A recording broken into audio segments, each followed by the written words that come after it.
we got our top 4 players are getting ready to go. We got deck lists. Let's take a look. Piper Powell playing Living End. We're going to watch Piper Powell versus Raja Sulaiman. Piper was the #1 overall seed.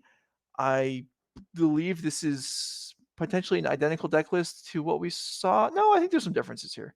A couple subtle differences. I mean, the core you have Shardless, Agent, Violent, Outburst, Living End, but I think beyond all the cyclers, you still have the Griefs. You have 2 copies of Otawara. That's very interesting. I see 2 copies of Endurance in the main deck this time, whereas before there were 2 copies. There were the full 4 in the sideboard for Zoe. So a couple differences here and there. You can also see 2 copies of Leyline of Sanctity in the board, which is pretty sweet. That was the card I was thinking about last match.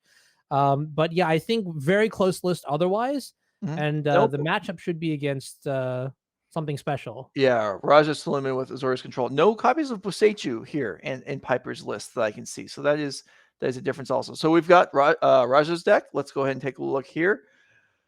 So you're telling me this deck list is Zach Allen's list that we saw played last night. Is that right? Yeah, so I'm literally looking at a tweet from Zach Allen that says, that he had a run, but his teammate picked up his deck list and in the blind made top 8, which tells you this list has raw power. Now, keep in mind, in the last round, Raja Sulaiman played against 4 color and was able to come out ahead. And that is, I would say, somewhat of a bad matchup, but it's very interesting to see. That means a lot of player skill coming in here. And I mean, this deck is also, this is my jam. This right. Looks kind of cool. Wait, you the combo player? What are you talking about? Okay. Oh, you can't I'm change right here, Joe. I'm right here. You can't change identities back and forth in the blink of an eye. I play everything. No, I'm kidding. All right. So we did see in round 8 last night, we saw Zach Allen play against Living End, playing this exact matchup. Zach Allen was defeated, but we can see a lot of strength here. We see Teferi Time Raveler and Chalice of the Void main deck. Yes. So, I mean, this is a big ask for the Living End deck, again, to be able to handle. There are Force Negations, there are Griefs, but there are issues that are going to be presented by Raja Sulaiman here. And one thing that's going to be very interesting here. So in game 1 of the first match today, we saw that Hobbs was on the play, higher seeding on the play. Now the table is turned. Piper was the #1 seed from yesterday's Swiss event and will be on the play this time around. So that means the interaction of turn 3, Teferi versus Cascader, you're going to see that, the Cascader is going to come down first. And that could be what makes the difference here, right? I mean, Piper is a very good player. I cannot tell you how good of a player she is. We'll know the exact cards to play around in the matchup, how to play around them, and how to beat them. These sort of things, like in the combo versus control matchup, make a big, big, big difference. All right, so we can see the Kahira companion zone for Raja Sulaiman here. Piper on the play, #1 seed versus #5. So Raja Sulaiman did just win a match on the draw, and on the draw once again here. And here we go. We're off. Okay, Street Wraith. I mean, also, Raja's got a couple of cards that I'm pretty interested in seeing early in the game as well, besides, just making your land drops. Counterspell is going to be a very important card to have turn 2 on the draw. I think I saw a copy of Supreme Verdict in the deck, which was it's fine, like we mentioned earlier. Living End versus Supreme Verdict is kind of like a love-hate relationship, right? Yeah. And then you do see that copy of Teferi in the hand as well. So these are excellent cards in the opener. Yeah, the Supreme Vert's actually, in hand there. Do we have a Chalice of the Void? We have a Mystic Gate, so Raja's going to start off without colored mana. Mystic Gate is some Joe Lisette tech. Huh? At least he has a land, even if it doesn't have for colored mana at this point. So one-upping Jonathan Hobbs from the previous game. And a 4th black creature cycled by Piper Powell, so Grief would have had plenty of ammunition, but 1 is not at the ready. However, the graveyard is fully stocked.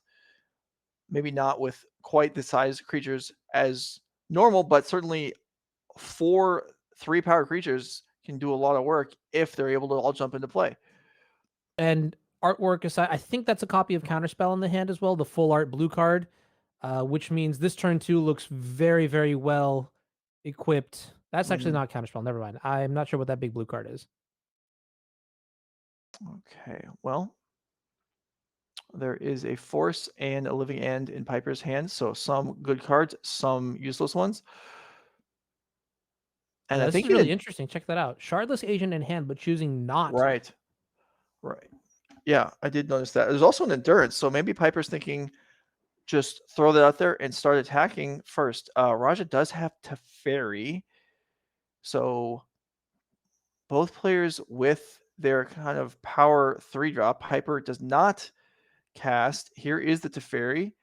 Wow. Okay, I have to tell you something right now. The way Piper played out this turn sequence, this turn cycle was incredible. I really love this bounce back approach, right? So we had the option to play our Shardless Agent here, but we said no because we expect open decklist. Our opponent is going to tap out for a Teferi. We counter that with Force of Negation, and now the green light opponent is tapped out. So even if they had counterspell, they don't get to use it.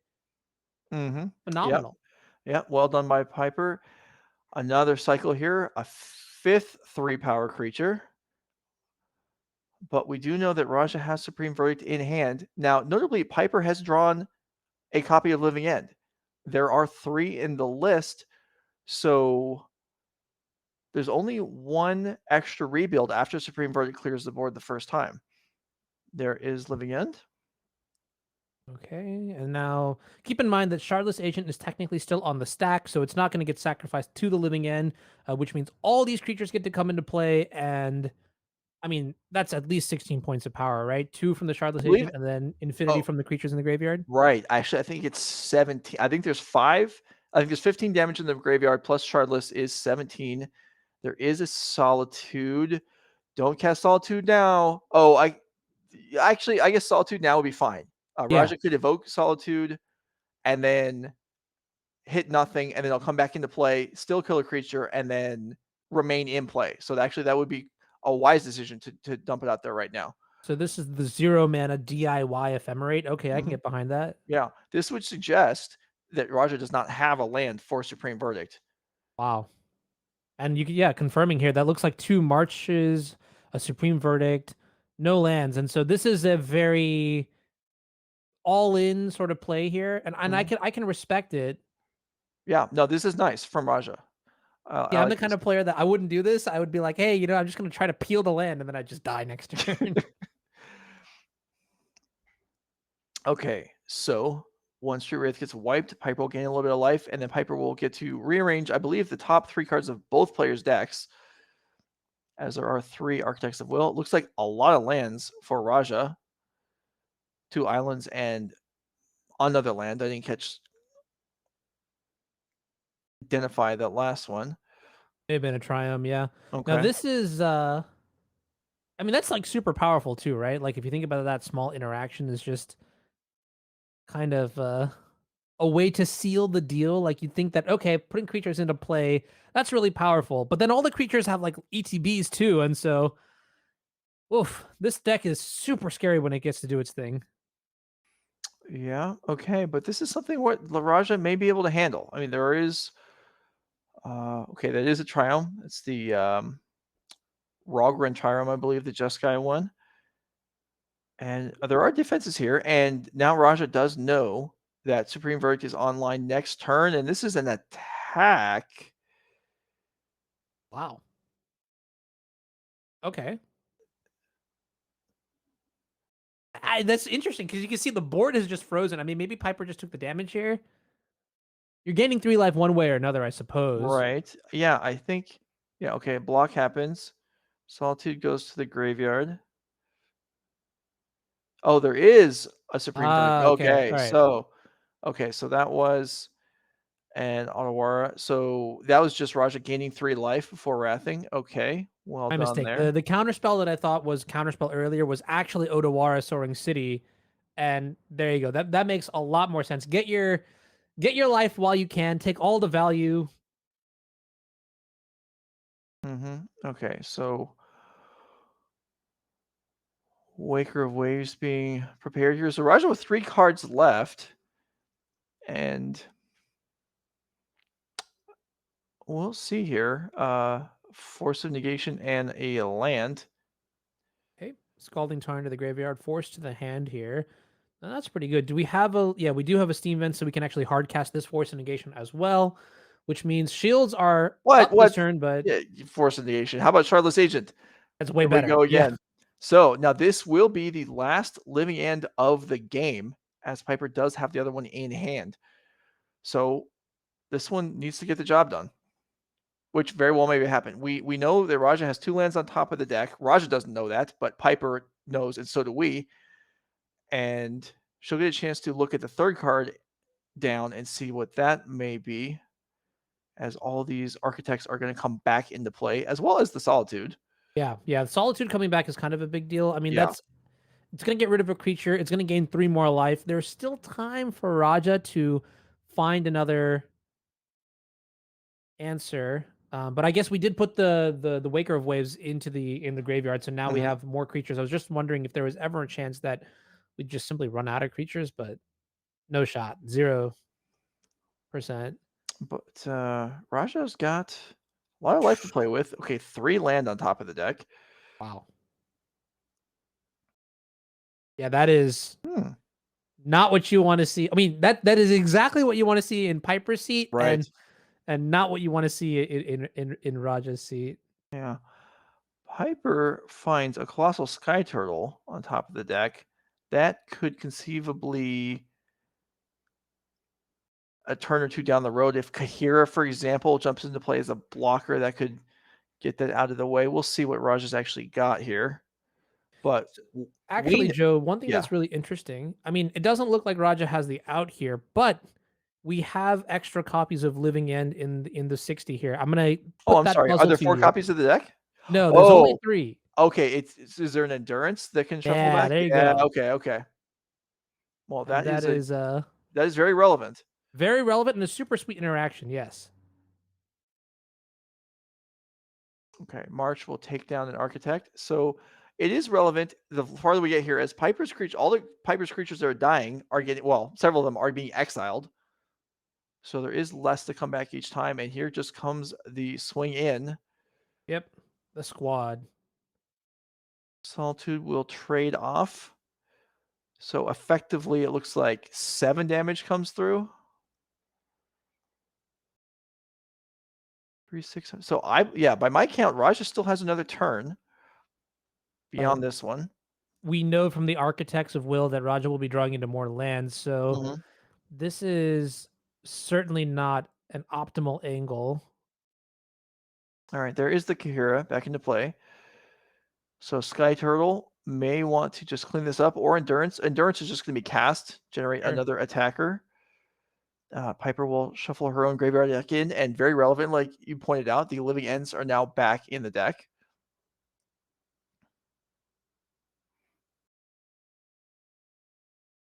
This is still going to take another couple turns, but it looks to be pretty well in hand for Piper Powell. Yeah, I do agree. I mean, I think the last card that we saw, the last card that actually does something is a Prismatic Ending, and I mean that's just going to be. There's no way that you can actually make it back here. Yeah. Okay, so Piper Powell is able to hold serve and pick up game 1 on the play, and didn't run into, well, I was going to say didn't run into the hate cards, but there was one. And as you pointed out, well navigated, passing on the ability to cascade on turn 3 to hold up potential I think force. that play was so good. I mean, Off. your opponent does not play Chalice on 1 or Chalice on 0 on turn 1, so you can probably rule that card out of being there. And then on turn 2, you don't play into a potential counter spell. Your opponent takes the bait and slams Teferi because I mean it's game 1. What else are you going to do? Not play your Teferi? That doesn't make any sense. Right. And so the bounce back there was just like chef's kiss. That is like A+ magic.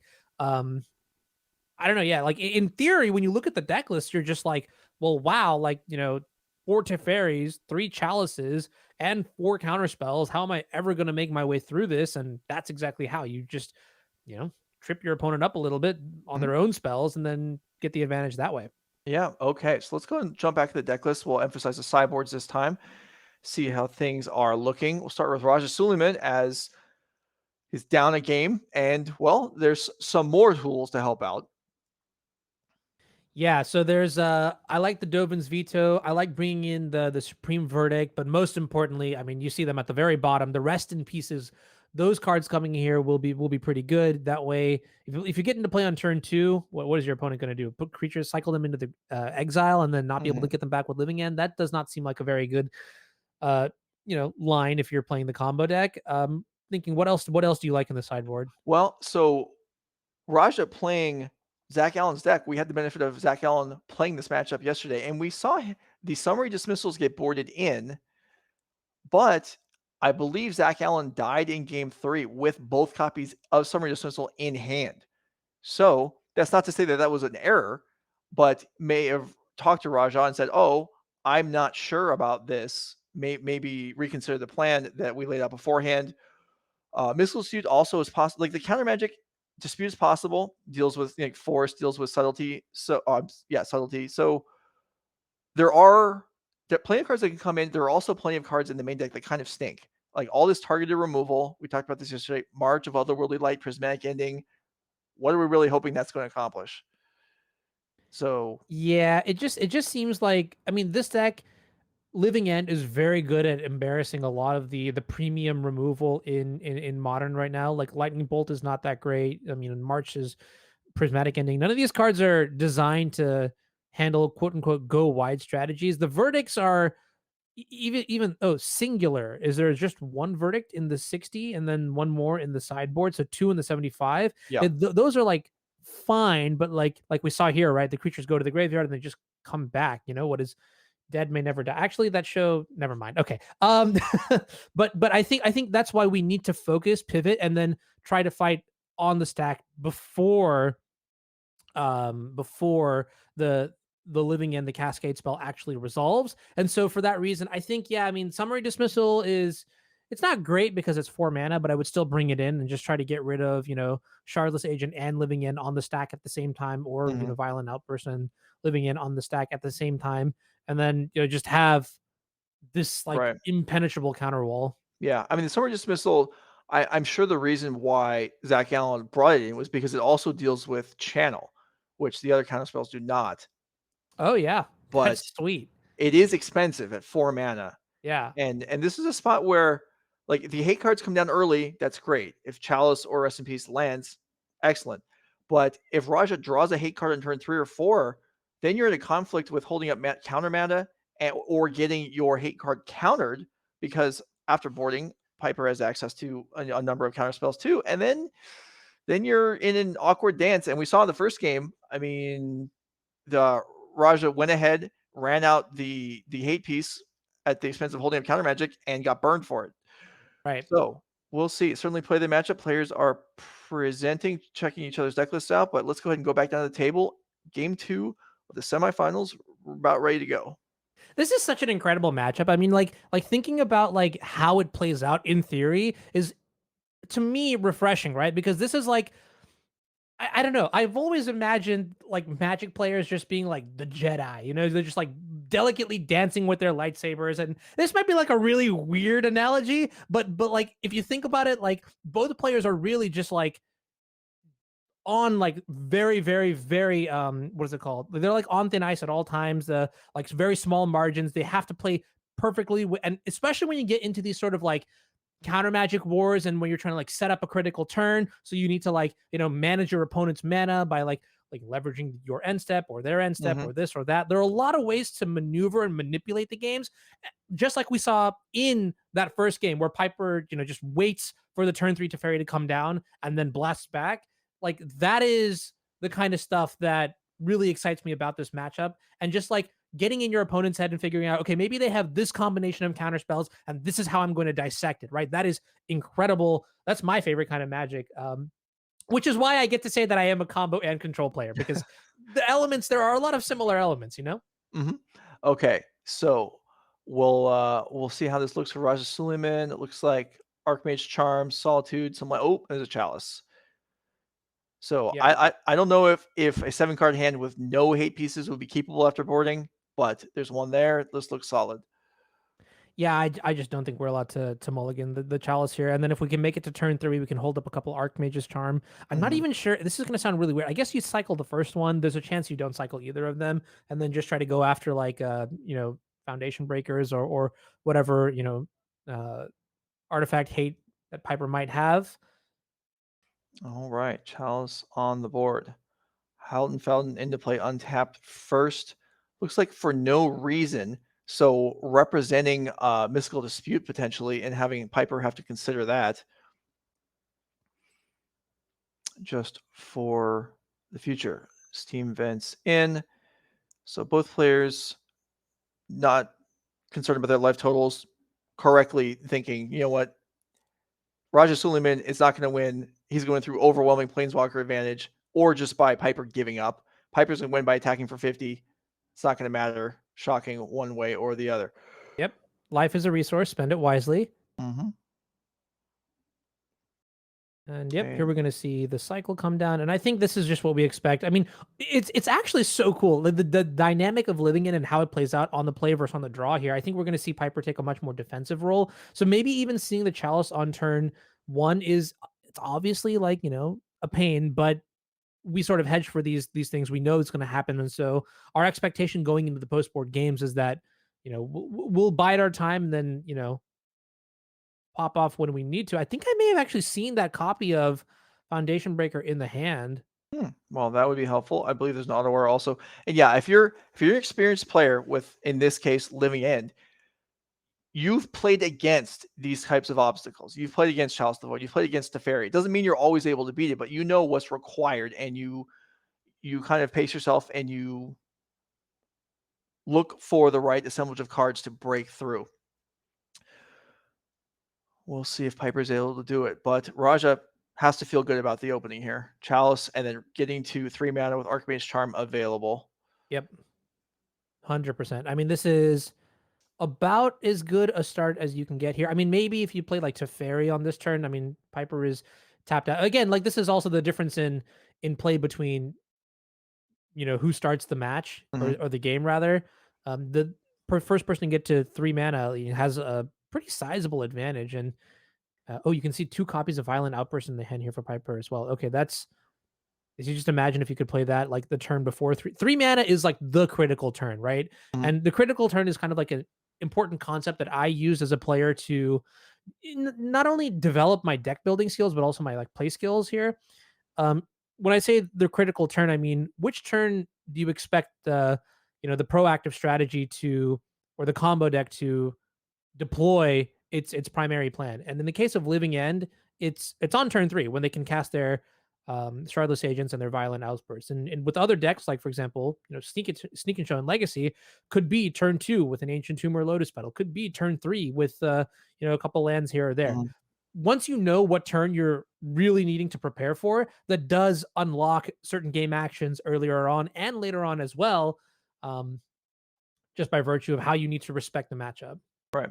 It also allows you to know in advance what you need to think about and what you need to prepare for, so your patterns of play are more apparent, and you can anticipate things going on and plan out. So that was Archmage Charm at the end of the turn, followed by Draw Step, and I believe Raja Sulaiman picked up 3 lands out of that collection, 3 Mystic Gates potentially. So apparently Zach Allen has never flooded out on Mystic Gates in his deck construction. I don't know. I've had that adventure before, and it can be a little aggravating, but plenty of colored mana sources available here, so no issues for Raja. And Piper's just passing. I think having the extra mana is not necessarily a bad thing. If you get to 6 mana, you get to suddenly start casting multiple spells a turn. Oh, wow. Okay, wait. We cast the second Archmage's Charm to draw a couple cards here, which I think Well, that's interesting. yeah, Raja found another copy of Chalice, which is not helpful. You cannot double up on Chalices in the board, and I'm not sure the Raja has another counter. Yeah, it looks like it's just the Chalice of the Void. Maybe now well, okay, the actual CMC for Foundation Breaker is 4 mana, right? So is the new game plan to just get to 8, put Chalice on 4, and then the first Chalice just carries you throughout? Like you can't play Chalice on 0 when there's a Chalice on 0. I mean, you can, but the Chalice on 0 will counter the second one, which is definitely not something I have ever done on Magic Online. Do not look up. Do not ask. So not much going on here. Piper, I believe, has Waker Waves and chose not to activate it at the end of the previous turn.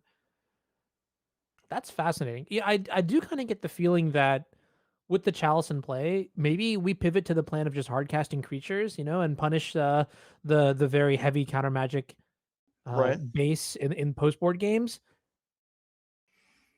And Piper's got to be, I mean, easily could be in the mindset of, oh my gosh, my opponent just, drew 2 cards twice and as a hate piece. They probably have 4 counters in hand. How am I going to line all this up?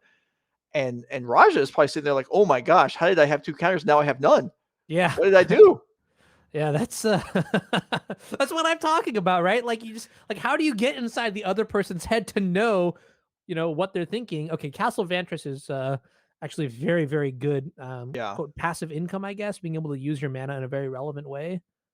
Yeah. And that's something that's sort of a clock that Piper's going to have to deal with as Shardless Agent just discarded the hand size. Wow. That's interesting. Okay. What does that mean if you are in Raja's seat? Why would your opponent just discard the Shardless Agent instead of just playing it for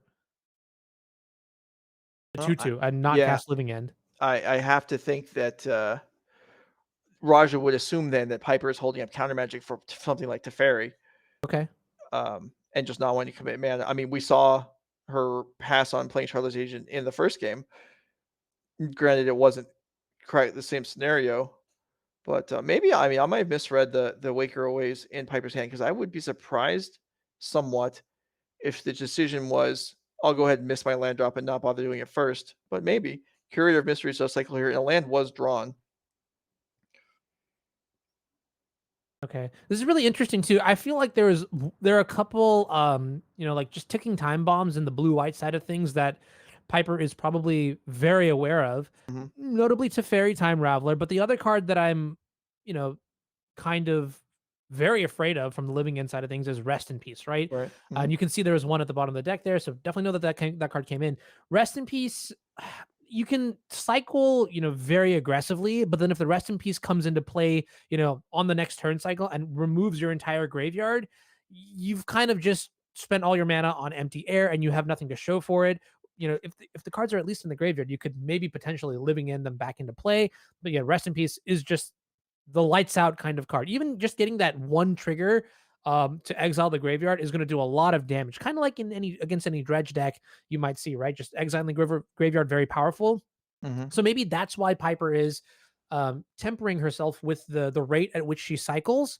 Um, Secondly, I mean, the other thing too is when you approach this kind of matchup, your opponent has what, like 10 counter spells and like 15 Teferis and like, infinite pieces of interaction in the hand, right? So what I like to do with these combo decks is, and you'll see this a lot in like storm decks and legacy, right? You sandbag the discard based outlets, you get that high saturation of interaction, and then you do everything in one turn in an effort to punish your opponent's clunky Right. CMC or curve or whatever it is. Because if you think about it, Archmage Charm is a 3 mana spell. Counter spell is 2 mana that you have to hold up forever and ever and ever.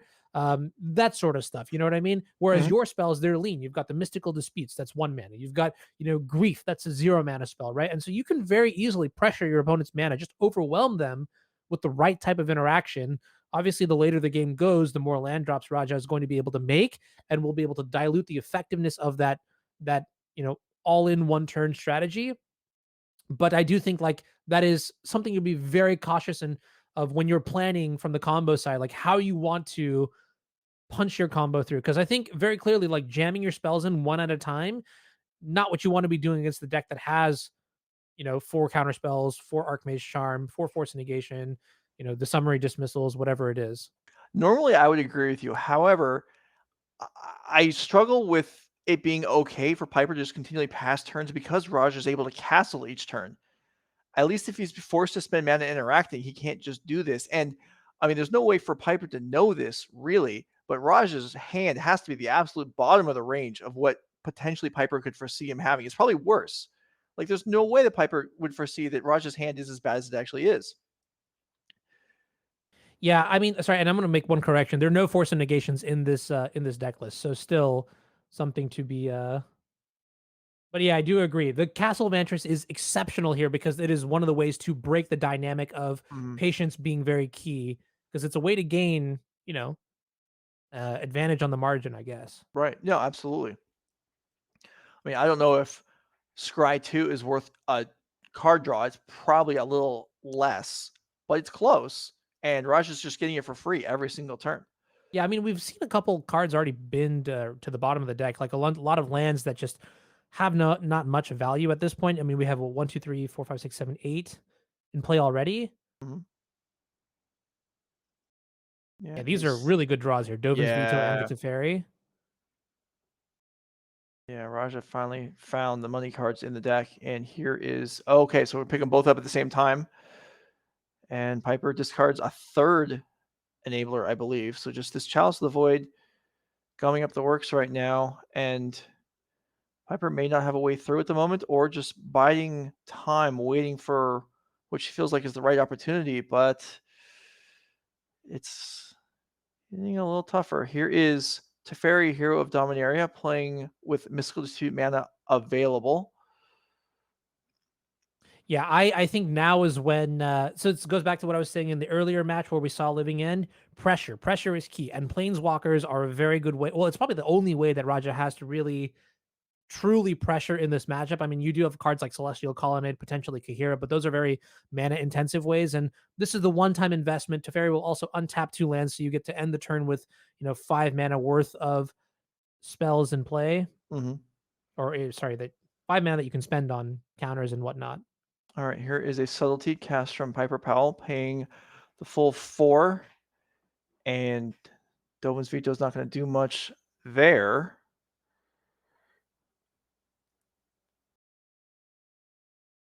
Yeah, Dovin's Veto I thought was going to be a slam dunk of a card in the sideboard, but then realizing that it's only really truly good against Living End, because like Foundation Breaker gets around it, Subtlety here you can see gets around it. Right. And okay, so Teferi is going to wait a turn, is hiding on top of the deck right now, and Subtlety, I guess, can start attacking. Raja's got plenty of life, but there's no reason not to chip away. And, maybe if there's lots of turns of interaction, damage adds up. Yeah, so fortunately, Raja does have 2 copies of Solitude in the hand here, so it's not like the Yeah. Subtlety is going to be able to go the distance, but certainly is like one of the things that you need to be conscious of, like in this matchup, right? Like obviously, Living End is super scary because it's going to bring a bunch of creatures back into play. But if you go to like turn 10,000, Piper is just going to start hard casting these creatures, and that's also scary. Mm-hmm.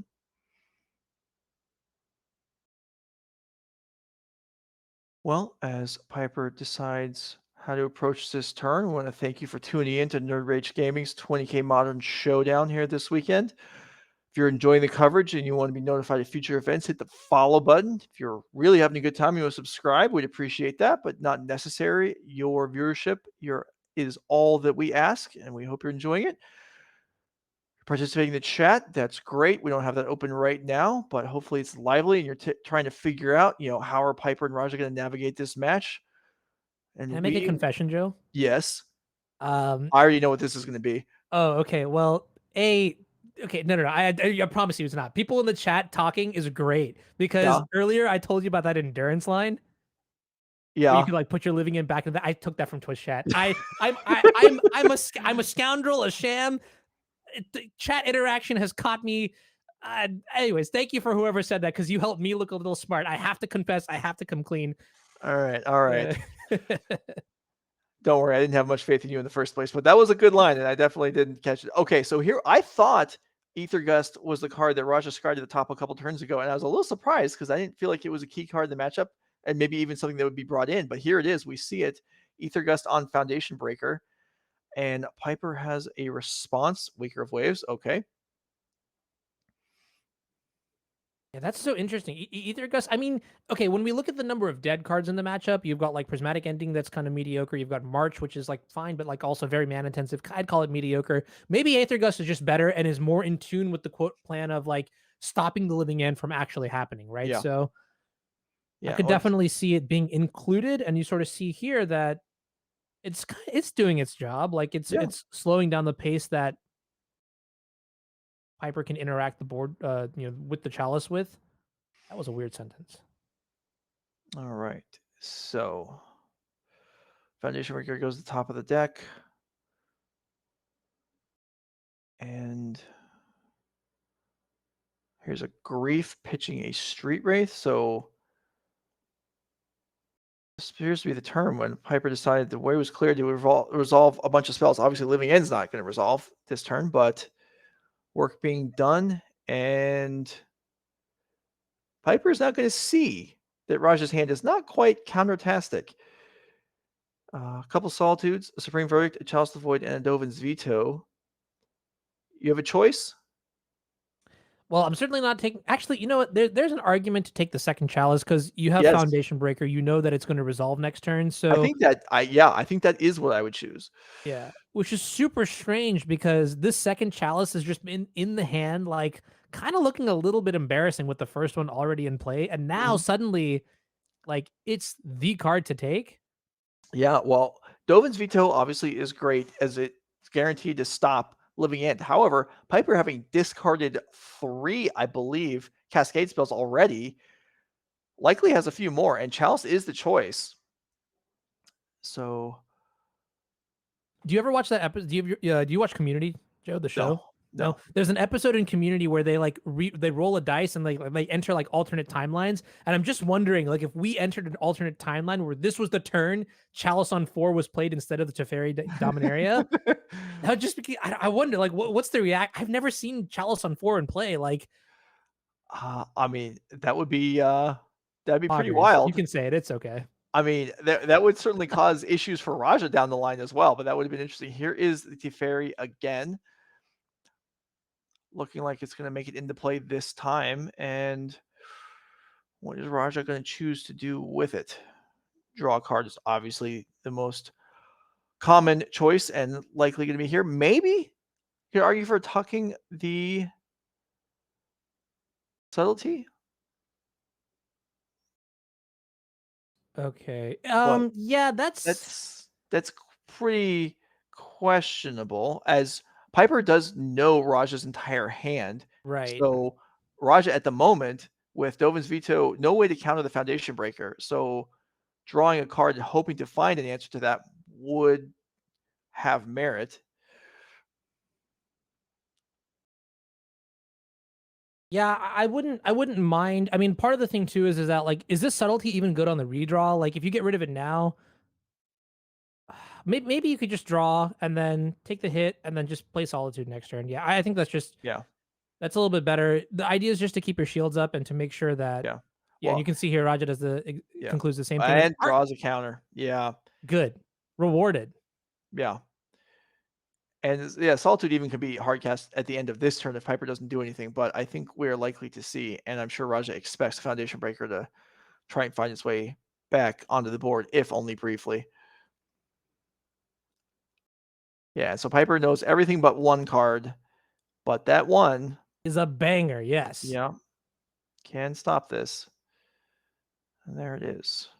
Archmage Charm takes down Foundation Breaker.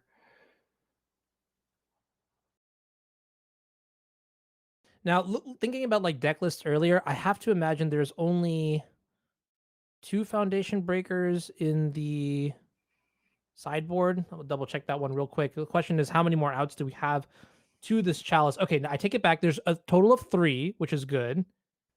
But otherwise, oh no, there's a total of 3, and then there's 2 Otawara Soaring Cities. So we have 4 more, a playset of outs for this chalice. So it's not completely lights out yet. We still have hope here if we're in the Piper, combo side of things. Piper giving a lot of thought as to how to attack here, whether to attack the Fairy or to attack Raja, and chooses to attack Raja. And the reasoning, I'm sure, is that, well, it would take another attack to deal with Teferi, and I, being Piper, know that there are 2 Solitudes in Raja's hand, so it's unlikely I'm going to be allowed to kill the Teferi, so I may as well get 3 damage through.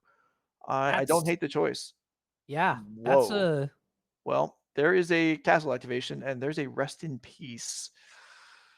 rest in peace is a little bit scary. Yeah, that decision, that attack decision is like onions. It's got layers, right? Like that was cool. I like that a lot. Rest in Peace drawn. Dovin's Veto to protect it. This is significant, as Chalice of the Void obviously can be bounced or dealt with at some point, and then the gates are open. Rest in Peace, not quite the same. Yeah, I think now we may be on the plan of make land drops, play creatures, but that plan doesn't even seem so great. Yeah, you can see Piper comes to the same conclusion: double Solitude, Supreme Verdict in the hand here, and Yeah, and that'll do it. And we'll see a game 3. So can Piper Powell fend off Sulaiman's control deck? We saw this exact matchup yesterday, round 8. It went to 3 games, and in game 3, it was turn 3 Cascade with it was double force against a hate piece, and then untap Cascade on turn 3, win the game. I mean, that's Scary. asking a Yeah. lot of your deck, but it did work yesterday. So as the players have almost completed shuffling, really putting on quite a display here on both sides.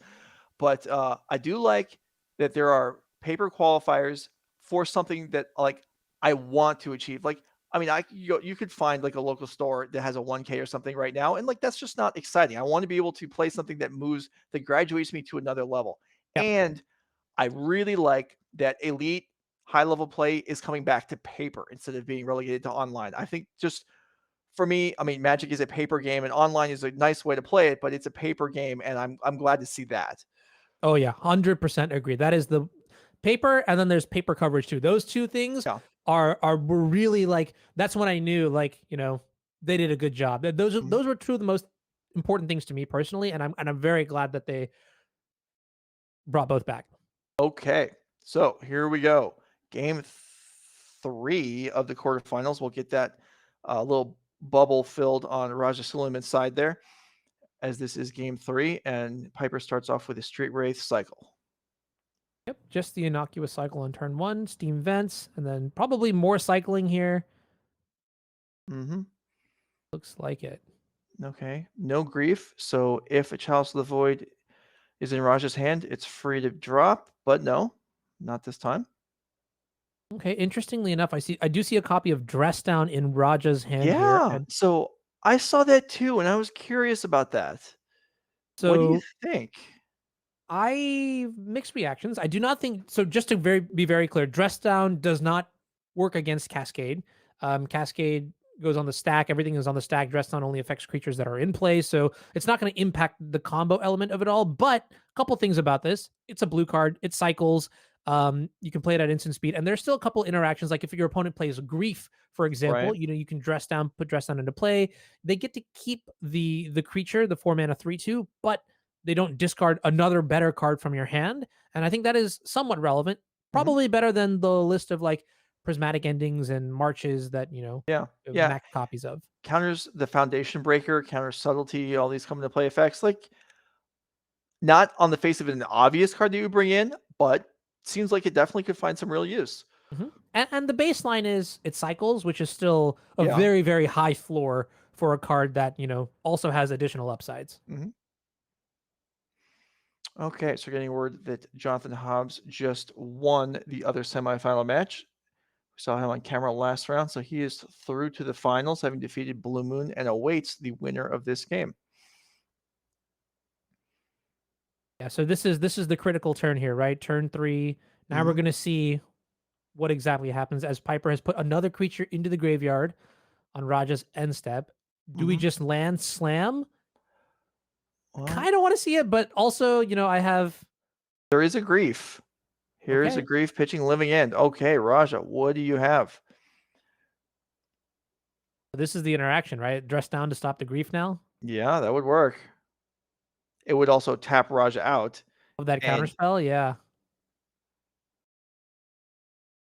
so, And this is what I was going on earlier, right? Your deck just has a leaner curve. You're playing the 0 mana grief, you're playing the 1 mana mystical dispute. mhm. You get to overwhelm your opponent because they've got super clunky cards. And it's weird to call a 2 mana card clunky, but in the context of this matchup and in the context of modern, this just is what it is, right? It's Yeah, no, I'm not slightly going to more disagree. expensive, Like yeah. I mean, just there are more discounted cards in Piper's deck with the Force of Negations. Both players have some disputes, but Raj's way of double spelling is like Chalice plus a counter. It's not Exactly. counter plus a counter because that just doesn't work mana wise. You're right. And so right here, yeah, I mean, he's kind of agonizing. Like, how do I approach this turn? It's a tough turn, yeah. Yeah, And the other thing about this too is that Piper knows there are no copies of Force of Negation in this deck list. I'm going to confirm right. that one time, but that is a huge element because now at 2 mana you get one spell. You might have like a mystical dispute, but that doesn't do anything against living end. You know, like Hmm. it's you get one spell. Yeah, that confirming there's no force negations in this list. So, and I have to imagine that's part of the reason too why living end has done so well in this event is that one of the better cards, force negation, zero mana counters living Hmm. end, isn't really seeing that much play right now. So it's kind of an exciting time to be a combo player, I guess. All right, so Raja has made up his mind on what to do here. So just so we're clear on what his options are, it looks like cast Dress Down first to preserve. Now, Piper has not played a third land yet, so Raja at least has to entertain the possibility that this is all of Piper's turn, even though that's unlikely. It Hmm. is possible, in which case playing Dress Down would be probably what he would want to do. Yeah, I think looking at the hand here too, you've got what counterspell, you've got um Teferi. How many solitudes? I saw at least one, two solitudes, right? Mhm. So this is how I would approach the situation. I do like playing the dress down here Yeah. for the main reason of drawing into a second white card. Then we can double evoke solitude and get rid of two creatures on the way back from Mhm. the living end. This also, Also, yeah, go ahead. now that grief is dressed down, pantsless, it's going to be in play. It's not going to evoke and go to the graveyard. So the Right. living end that comes up will actually kill it. Yeah. Yeah. Yeah. So yeah, the living end will kill it, and instead of Raja losing potentially two cards in hand, won't lose any. And that may be somewhat disappointing for Piper, but I don't think that can change her play. If she's going to cascade this turn, I think she still has to do it. It's just too I guess like I would say like the EV is just too high to go for the Mhm. play here. Like I think you just have to do it. Like your opponent is tapped out. Yeah, you don't get any of the ETB triggers of any of the cards that you're putting back into play, like Architect, for example. Um, but are you gonna find another window where your opponent has no mana, has no chalice in play, like Right. things like that? You have to ask yourself all these questions. And you Now, can see too. I don't actually know for sure that Piper has a cascade spell. Well, actually, maybe there's a Shardless Agent in there, but Yeah. I see Island and Agent, yeah. yeah. Okay, so there is a grief in play. We know that, and yeah. So now Raja was put to the test and had to think things through there, made a decision, and now Piper has to decide Hmm. how does this get handled. And Raja, now there's no way Piper is going to assume that there's a Chalice of the Void in Raja's hand because that just wouldn't make any sense unless it was drawn just now off Dress Down, which is in fact what happened. So she may think that passing the turn here is safer than it actually is. And now I think we're going to have a judge question. Okay, interesting. Yeah, I was gonna say like if there was a Beseiju in the deck, this would be a very interesting decision whether you Beseiju the dress down or not, and then you could get the grief triggers. But Hmm. then you can't do anything for the rest of the turn, so it's Right. like That seems, yeah, that is pretty steep card disadvantage. Although we get you a card, there is no Boseiju, so we know that's not the yeah. question. Piper's not playing any copies. All right, that was a quick one.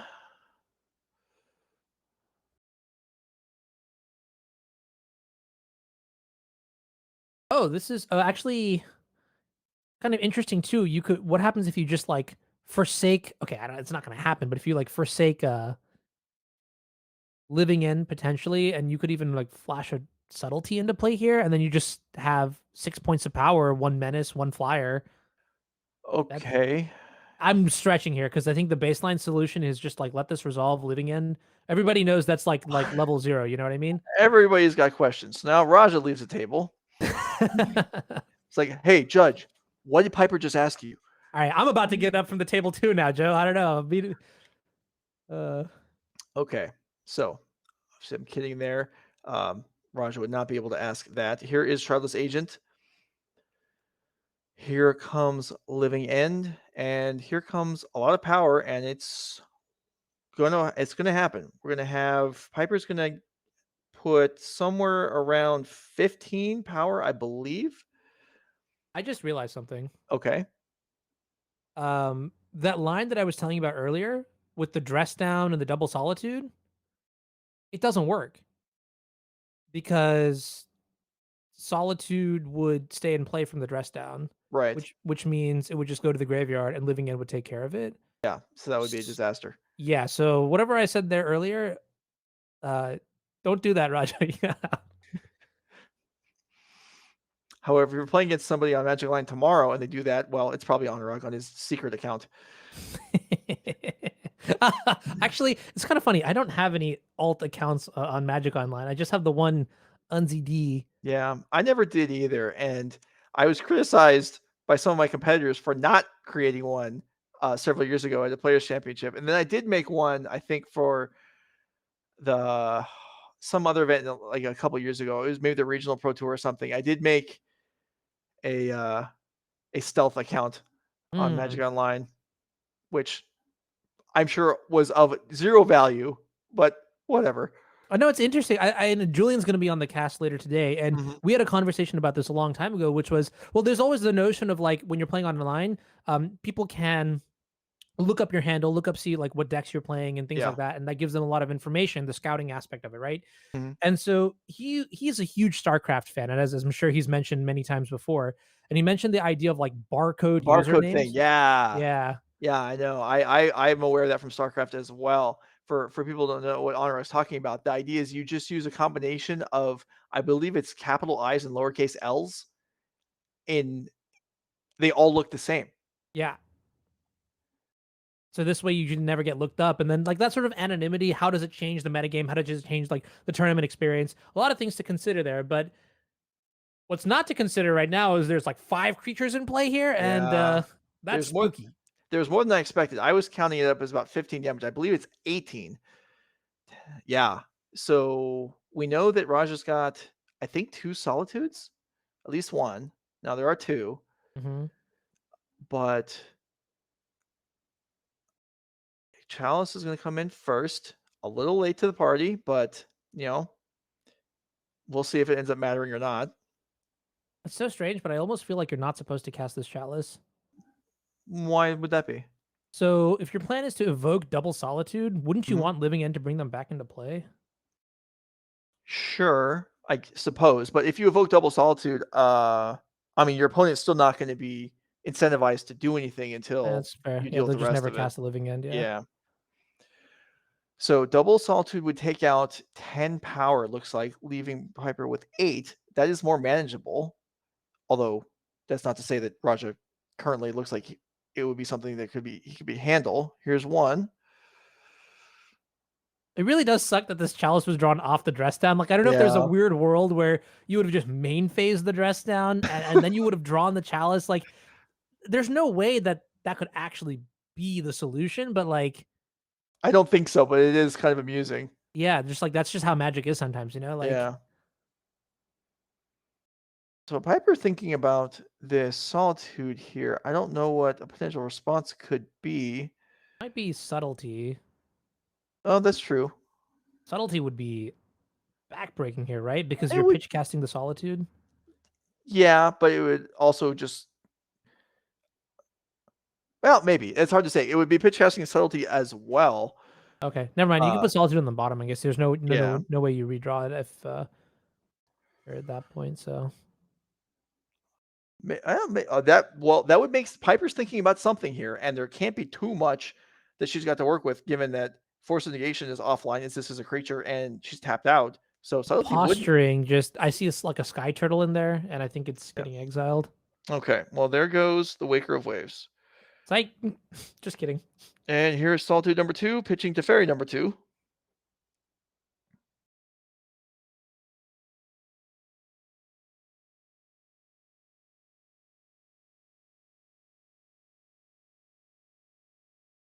And this army has gotten whittled down a little bit, but still looks like more than Raja can currently deal with. Yeah, a 2 mana. Like, I mean, what are your outs really, right? Like prismatic ending, you probably cut some. March as well, very expensive. Mhm. So you're probably just drawing into more solitudes, and you're probably just drawing into. Yeah, if Raja doesn't have another land here, it's going to be tough. Then Supreme Verdict is, never going to happen. And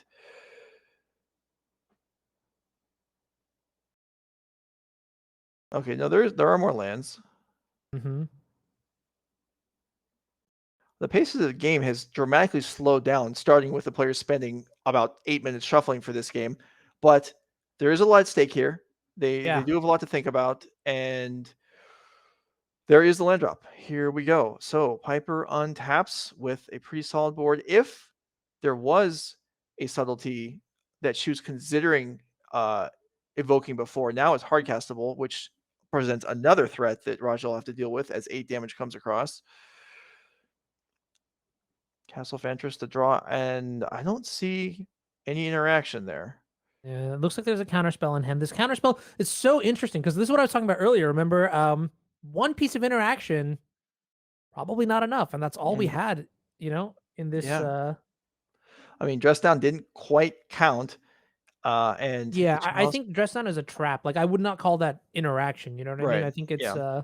I mean, it's a reasonable card to bring in. It does in the late game situations where Piper's trying to deal with Raj's hate cards. Mhm. It can do a lot, but in the early game, Yeah, it's where like Containment Priest against like Black Red. They're gonna kill you on turn 0 before you ever get the 2 mana to play the priest. So like, Mhm, it looks good on the surface, but in reality, not exactly. okay, so another land drop comes an attack, another 8. Violent Outburst would be lethal. Not present. And here is Memory Deluge. Okay. Breathe, hold. Oh, this is not a good deluge. Is this? Well, there's no. I think anything that was not Supreme Verdict would be not a good deluge at this point. And yeah, Yeah. so you're right. This is not. This is not a good one. Counterspells not going to work. Okay.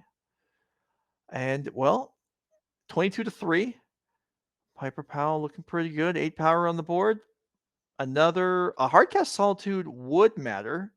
Oh, Teferi will not. but on top of this, I'm almost 100% sure I saw Piper has a copy of Subtlety as well. So this could Mhm. be just the wrap here. Right. Okay. Well, in that case, even a Supreme Verdict wouldn't do it. There is the subtlety on the Teferi Time Raveler. Here's a counter spell back. We have outs. Ooh, I don't think so. I think this is it. There's Rogers at 3. If the life totals are correct, uh, I mean maybe they're not, but this looks like lethal damage is still being presented. I Okay. guess a Solitude could be drawn here.